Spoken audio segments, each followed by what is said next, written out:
When did a game of hide and seek go horribly wrong? If you ask me, when they started a new round because everyone had been found, except me, at my birthday party.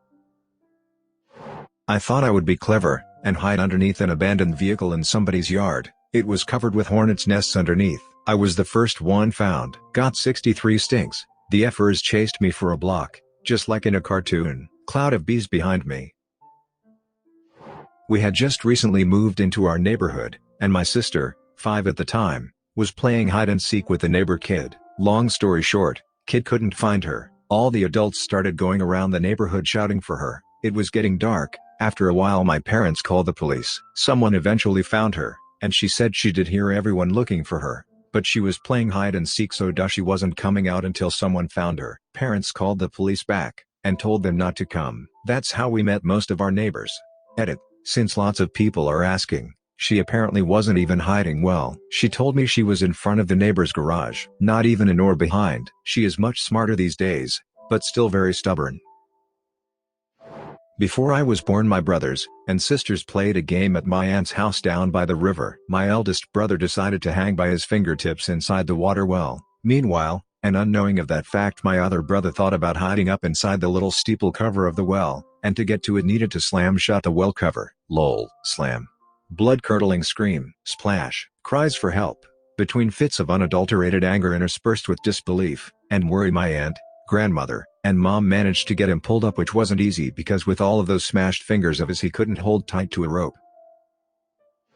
I was a waiter, and some kids from a party I was serving played hide and seek, and about 5 minutes later they had to come back because the chef came to cook. Teppanyaki restaurant. There were 2 guardians looking after the children, and one of them realized that a child was missing, and freaked out. It was like a mini manhunt in the restaurant. This was all done by the guardians since they didn't tell anyone. I just overheard them, and decided to watch what they would do. After about 5 to 10 minutes of searching, the girl comes out crying they forgot about me. She was in the bathroom the whole time, and she was quiet when they called for her because she thought they were still playing.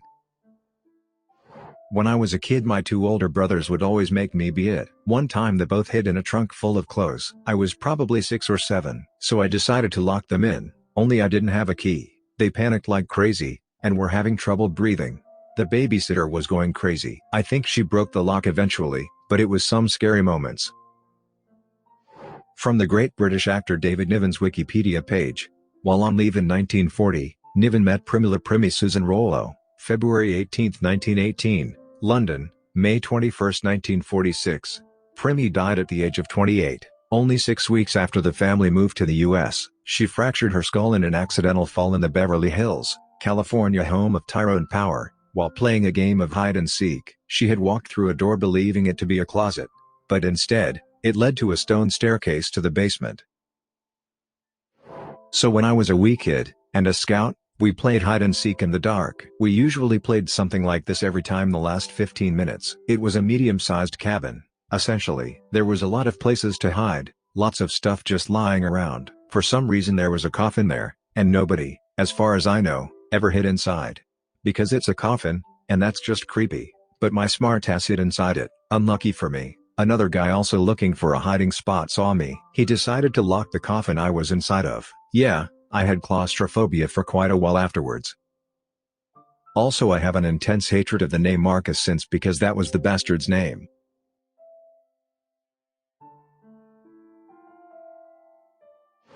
Was playing hide and seek with 2 friends when we were like 10. Me and my friend found a fantastic spot, and hid there together, and our other friend couldn't find us. Ended up going home to get his mom so she could tell us to come out, and yell at us for hiding too well. Yes, this actually did happen. When I was about 8 years old, my little brother, who was 6 at the time, and my little sister, who was 3 years old, were playing some type of easy hide and seek in my grandparents' backyard. While there are woods behind their house, our sister, being a defiant toddler, ran into the woods, and my brother just saw her run in, and ran in after her. They were in the woods for hours because she ran in so deep, and they both got turned around. Our brother found a hunting post, climbed up it into the tree, and found a way out.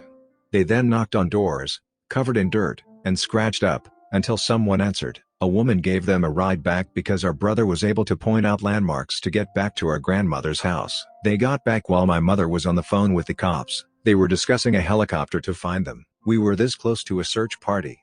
They walked a collective 2 to 3 miles. They could have gone miles deeper into rural woods if they didn't keep going one way and find the post. So yeah, watch your damn kids lol. Telling them don't go into the woods does not guarantee they will listen. Edit. I misused Amber Alert, but we were very close to a search party. Also the police were called, and still showed up to give the kids a talking to. Nothing was learned, and we were repeatedly locked outside on nice days with woods behind our own house. My grandma was Jewish, and she was playing hide and seek with her brother as kids. She hid well, and was very happy, the thrill of excitement from finding the perfect spot. Nobody would find her there. Then, out of nowhere, a group of Nazi soldiers break in the house. My grandma told me this story, and at this point, she starts crying. She told me she couldn't see anything, but she could hear the screams of her own family as they were carried away. Her mother, her father, her brother, and her sister were all taken that day, and she never saw them again. She was left alone in this world. It had truly traumatized her to this day, and I wouldn't wish it upon anyone. I was, and still am, horrified at this story. She was lucky to be alive. Hope you're at peace now, Grandma. Rest in peace. I managed to send an entire store on lockdown, and freak out my entire family when I was maybe 5 years old. My family was at Lowe's, and I decided to take my Kirby plushie with me, and hide behind some shelves or boxes, and see if they could find me. Turns out they couldn't, and ran around outside because they thought someone kidnapped me. The entire store went on lockdown for a missing child, all the while I'm sitting, giggling, and waiting for them to find me. I eventually came out of hiding after my mom passed me, and got in huge trouble afterwards. I never hid in public again as a kid.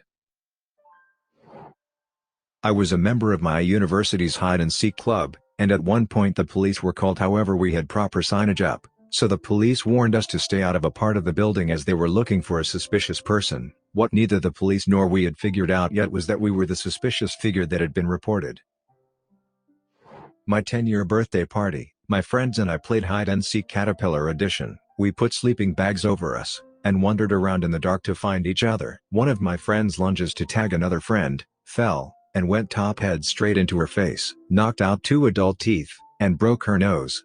Blood everywhere. She had to go and get surgery. Her parents threatened to sue my parents, but eventually got over it. She was never allowed to come to my house again. Was playing hide and seek by a river while going camping. It was kind of dark out. Went to hide in some bushes near the river. Went to step into the bushes, and it was a steep drop off into the river. Got completely soaked above my knees. It took them a while to find me though. My friend hid in the drawer under my bed. I found her, and pulled the drawer out. When she moved forward to climb out, it tipped, and the edge landed on my big toe. Fast forward 6 hours and I'm in A&E having a hot needle jammed into my toenail to release the pressure of the blood that had built up behind the nail. Yes, it did spurt blood. But, my toenail fell off a week or 2 later, which was pretty cool. We were about 8 years old. While shopping with my 5-year-old daughter, she ducked into a circular clothing rack. Unbeknownst to me, she had been standing right next to me, so I realized quickly she was missing, began freaking out, and screaming her name. They locked the store down, and began searching everywhere. Only when they began paging her over the loudspeaker, and asking other shoppers to be on the lookout did she pop out. Upon being reunited with me, she said, "Hi mommy, oh I forgot to tell you I was playing hide and go seek," flushed face.